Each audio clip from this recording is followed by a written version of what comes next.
as nações mais difíceis de invadir. Como muitos devem saber, operações militares são extremamente difíceis de planejar e até mesmo o menor erro pode levar a um desastre. Há muitos fatores a serem considerados, como distâncias, linhas de suprimento, o terreno, as condições climáticas e até mesmo as populações civis. Nenhuma nação é completamente imune a uma invasão, mas algumas são bem mais complicadas do que outras. Os Estados Unidos. Atualmente, os Estados Unidos possuem a força militar mais poderosa do mundo, com gastos com defesa que superam os dos próximos 10 países juntos. Dos 47 porta-aviões e porta-helicópteros usados globalmente, 20 pertencem à Marinha dos Estados Unidos, enquanto o segundo país com mais porta-aviões tem apenas 5. Além disso, quando analisadas por ramo de serviço, os Estados Unidos possuem a primeira, segunda, quarta e sétima maiores forças aéreas do mundo. Diante disso, qualquer tentativa de invasão dos Estados Unidos é extremamente improvável. Mesmo sem uma força militar tão poderosa, invadir o país seria uma tarefa muito difícil. Talvez a maior defesa dos Estados Unidos seja sua localização geográfica. O país é cercado a leste e a oeste por milhares de quilômetros de oceano aberto. Qualquer nação ou bloco de poder que pudesse representar uma ameaça ao país teria a enorme tarefa logística de abastecer um exército grande o suficiente para subjugar a terceira maior nação do mundo, atravessando vastas distâncias de água sem fim. Mesmo o estado isolado, o Oceano Pacífico abriga uma pequena ilha localizada a milhares de quilômetros de qualquer continente, tornando extremamente difícil abastecer uma força de invasão. Superar os desafios logísticos para um território tão pequeno seria uma tarefa monumental. Mesmo que isso fosse possível, a geografia dos Estados Unidos tornaria uma invasão extremamente complicada. O Alasca, o maior estado do país, possui mais de 1,7 milhão de quilômetros quadrados, grande parte sem infraestrutura significativa ou centros populacionais. Ele é coberto por florestas e cadeias de montanhas difíceis de atravessar, além de enfrentar invernos rigorosos com temperaturas que frequentemente caem bem abaixo de zero. Já os 48 estados contíguos apresentam seus próprios desafios geográficos. Com mais de 8 milhões de quilômetros quadrados, a vasta extensão territorial por si só já é um grande obstáculo para qualquer exército invasor. O noroeste do Pacífico é coberto por densas florestas difíceis de navegar. O sudoeste, por sua vez, é dominado por desertos escaldantes, onde as temperaturas podem chegar a 49 graus Celsius. As montanhas rochosas, que separam a costa oeste do interior do país, são acidentadas e possuem passagens estreitas que funcionam como pontos estratégicos para atrasar invasores. As grandes planícies são vastas áreas abertas, mas sujeitas a condições climáticas severas, especialmente tornados, com a região registrando mais tornados do que o resto do mundo combinado. O sudeste é repleto de pântanos e áreas alagadas que podem atrasar significativamente qualquer força invasora, enquanto a costa leste é protegida pela cadeia dos Montes Apalaches. Embora menos acidentados que as montanhas rochosas, os Apalaches ainda representam uma barreira natural formidável e desafiadora para possíveis invasores. Incontáveis cavernas e minas nos Estados Unidos poderiam abrigar insurgentes escondidos. No Nordeste, a urbanização intensa transformaria as vastas áreas metropolitanas em verdadeiros Stalingrados, desgastando qualquer força invasora. Além disso, a própria população do país é uma forma de defesa. Com mais de 330 milhões de habitantes, os Estados Unidos são a terceira nação mais populosa do mundo e, de longe, a mais armada, com uma estimativa de 120 armas para cada 100 cidadãos. Há cerca de 400 milhões de armas de fogo e trilhões de munições em posse privada. Mesmo que apenas uma fração da população se envolvesse em um cenário de invasão, a força numérica por si só seria suficiente para sobrepujar qualquer invasor. Todos esses fatores combinados tornam uma invasão direta aos Estados Unidos praticamente fadada ao fracasso, mesmo sem considerar a imensa força militar do país. Suíça. Hoje, a pequena nação da Europa Central, a Suíça, é mais conhecida por sua neutralidade perpétua. Essa política vem sendo mantida há mais de 500 anos e foi oficialmente confirmada em 1815 durante o Congresso de Viena, que encerrou as guerras napoleônicas. Apesar de ter se mantido à margem enquanto outras nações travavam batalhas intensas ao seu redor, a Suíça é mais famosa por seu chocolate e suas estações de esqui do que por sua força militar. No entanto, qualquer invasor em potencial deve levar em conta que a atitude aparentemente pacífica do país esconde uma realidade bem preparada para a defesa. Nas relações internacionais, a neutralidade da Suíça esconde uma realidade muito diferente. Geograficamente, o país está situado no coração dos Alpes, uma cadeia de montanhas que representa um desafio formidável, até mesmo para equipamentos militares modernos. Avalanches e deslizamentos de terra são perigos constantes, capazes de interromper completamente o avanço de qualquer exército invasor. Assim como aconteceu com Aníbal ao atravessar os Alpes para atacar Roma, um exército invasor seria obrigado a enfrentar passagens montanhosas estreitas, onde qualquer erro pode resultar em quedas fatais. Esse tipo de avanço teria que ser lento, cauteloso e metódico, comprometendo a velocidade e a mobilidade das tropas. Os estreitos desfiladeiros, túneis e outras passagens nas montanhas criam pontos de estrangulamento perfeitos, onde qualquer vantagem numérica seria neutralizada. Isso permite que os suíços resistam a grandes exércitos com forças mínimas. Embora sejam politicamente neutros em questões globais, a Suíça mantém uma neutralidade armada. Desde a década de 1880, o país construiu uma vasta e complexa rede de defesas para repelir invasores estrangeiros, aproveitando ao máximo o terreno acidentado dos Alpes. Conhecida como Reduto Nacional, essa estratégia transformou a nação aparentemente pacífica em uma fortaleza praticamente impenetrável. A composição exata desse sistema de defesa foi continuamente aprimorada ao longo dos anos, incorporando avanços tecnológicos, mudanças nas doutrinas militares e ameaças geopolíticas emergentes. O reduto conta com mais de 8.000 bunkers e depósitos escondidos, frequentemente posicionados em passagens montanhosas estratégicas. Essa estrutura transforma o terreno já difícil de atravessar em uma cadeia de fortalezas, onde cada ponto teria que ser conquistado laboriosamente, um de cada vez. Durante a Segunda Guerra Mundial, temendo uma possível invasão alemã, mais de 2.000 túneis, pontes e outras infraestruturas na Suíça foram equipados com explosivos, prontos para serem detonados e interromper qualquer avanço inimigo. Durante a Guerra Fria, muitos desses pontos permaneceram armados, e até o século XXI, diversas pontes conectando a Suíça ao mundo exterior estavam preparadas para destruição, isolando o país de vizinhos hostis.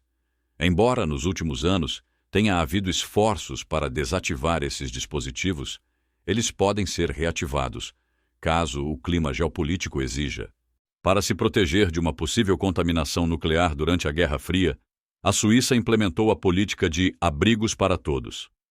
Desde 1963, qualquer nova construção de casas ou edifícios residenciais deveria incluir um abrigo antinuclear, ou o proprietário deveria pagar pelo uso de um abrigo público.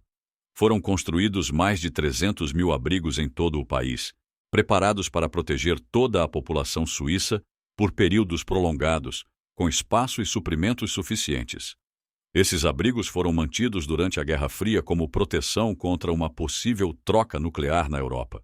Nos últimos anos, devido à estabilidade da Europa Ocidental, muitas dessas medidas foram desativadas.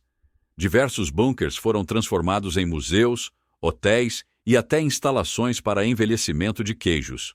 No entanto, caso necessário, eles podem ser reconvertidos para seu propósito original. Embora a exigência de construir abrigos em novas residências tenha sido, em grande parte, relaxada, ainda há abrigos suficientes para acomodar toda a população suíça em caso de uma catástrofe. Além das defesas naturais e artificiais, a própria população suíça representa um desafio para qualquer invasor. Apesar de o país não participar de guerras estrangeiras há séculos, ele mantém um sistema de conscrição obrigatória. Homens suíços aptos são obrigados a cumprir o serviço militar ao completarem 18 anos, embora objetores de consciência possam optar pelo serviço civil. As mulheres não são conscritas, mas podem se alistar voluntariamente caso desejem. Para garantir uma rápida mobilização, aqueles que servem no exército mantêm seus rifles de serviço em casa e, após o término do serviço, podem comprá-los por uma taxa simbólica. Para manter suas habilidades, o tiro ao alvo é um passatempo muito popular, com estandes de tiro espalhados por todo o país. Isso significa que um invasor, mesmo que consiga superar o terreno perigoso, as infraestruturas armadas e os bunkers escondidos, ainda enfrentará uma nação armada onde o tiro é uma prática cultural. No passado, a Suíça não tinha uma reputação tão pacífica. A partir do século XV, os piqueiros suíços revolucionaram as táticas de guerra na Europa, e mercenários suíços eram altamente valorizados. Monarcas de todo o continente pagavam caro para manter regimentos suíços em seus exércitos. Essa tradição ainda vive hoje na Guarda Suíça Pontifícia, considerada o menor exército profissional do mundo. Apesar de suas roupas coloridas, suas funções não são apenas cerimoniais. Eles estão altamente treinados e são uma força de combate eficiente. Invadir a Rússia não seria, à primeira vista, uma tarefa particularmente difícil, considerando o tamanho vasto do país. No entanto, o território russo é repleto de características geográficas desafiadoras, como imensos desertos gelados, florestas densas e cadeias montanhosas que dificultam o avanço de qualquer exército. Além disso, o clima extremo, com invernos rigorosos e temperaturas que podem cair a níveis extremamente baixos, representa um obstáculo adicional para qualquer invasor. Historicamente, qualquer tentativa de invasão da Rússia enfrentou dificuldades, e isso se deve não apenas à geografia, mas também à enorme extensão territorial do país. A vastidão da Rússia significa que qualquer exército invasor teria que percorrer longas distâncias, enfrentando dificuldades logísticas, falta de suprimentos e uma resistência feroz por parte da população local. No passado, o inverno russo foi um fator crucial na derrota de invasores como Napoleão e Hitler, cujos exércitos sucumbiram ao frio e à falta de recursos. Além disso, a Rússia possui uma grande rede de fortificações militares e sistemas de defesa que tornariam qualquer tentativa de conquista ainda mais difícil. Mesmo sem a imensa força do exército russo, o terreno, o clima e a resistência local já seriam fatores suficientes para tornar qualquer invasão altamente arriscada e potencialmente catastrófica. As pântanos, florestas densas e desertos áridos são apenas algumas das barreiras naturais que cercam o território russo, mas essas fronteiras não são as únicas defesas do país. Ao oeste, a planície europeia, uma vasta região de terra que se estende dos Pirineus aos Urais, compõe a maior área de terra livre de montanhas na Europa. Embora muitas dessas áreas fossem cobertas por densas florestas, grande parte foi desmatada para a agricultura e o desenvolvimento humano. Para o leste, a estepe asiática se estende como um caminho claro do leste da China até a Romênia, com algumas fronteiras naturais, como rios e terrenos acidentados, mas nada comparável aos Alpes ou outras grandes cadeias montanhosas. Ao longo de inúmeras guerras ao longo dos séculos, a Grã-Bretanha não sofreu uma invasão significativa de uma potência estrangeira em quase 1000 anos. Houve muitos conflitos, desde guerras civis até ataques e golpes apoiados por forças externas. Mas desde a invasão normanda de 1066, nenhum exército estrangeiro conseguiu desembarcar e conquistar o país.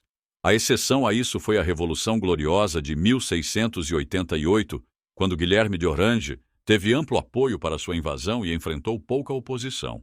No entanto, essa foi uma situação atípica. A razão para isso é tão óbvia quanto significativa. A Grã-Bretanha está rodeada por água, especificamente o Canal da Mancha ao sul, o Mar do Norte a leste e os mares Irlandês e Céltico a oeste. As distâncias nessas vias aquáticas não são grandes, na verdade, no ponto mais estreito, o Estreito de Dover. A distância que separa Dover do porto francês de Calais é de cerca de 20 milhas, o que é próximo o suficiente para ser visto em um dia claro, mas não é um obstáculo intransponível.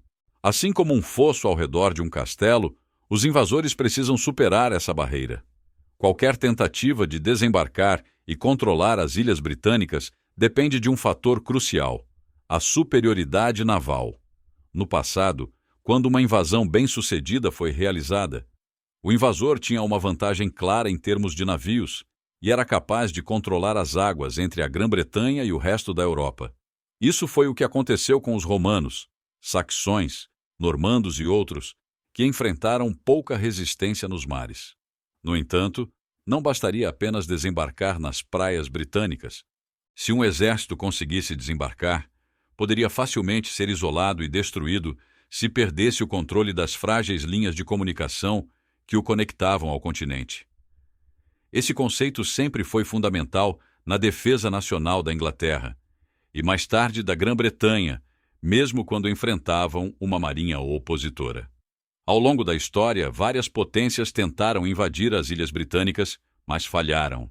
Em 1588, a Armada Espanhola foi derrotada pela Marinha Real Britânica. Durante a Era Napoleônica, Napoleão foi derrotado na Batalha de Trafalgar e na Segunda Guerra Mundial. A Alemanha não conseguiu conquistar a Grã-Bretanha devido à falta de superioridade aérea e naval. Para invadir a Grã-Bretanha, é essencial dominar os mares e o ar.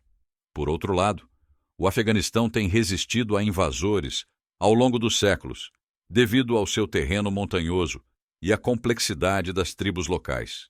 Impérios como os mongóis e os britânicos enfrentaram grandes dificuldades para controlar a região, sendo derrotados em várias ocasiões. Em resumo, algumas nações, devido à sua geografia e à resistência interna, são extremamente difíceis de invadir, como a Grã-Bretanha e o Afeganistão. A geografia e as circunstâncias locais podem transformar uma tentativa de invasão em um grande desafio, fazendo com que até as potências mais poderosas fracassem.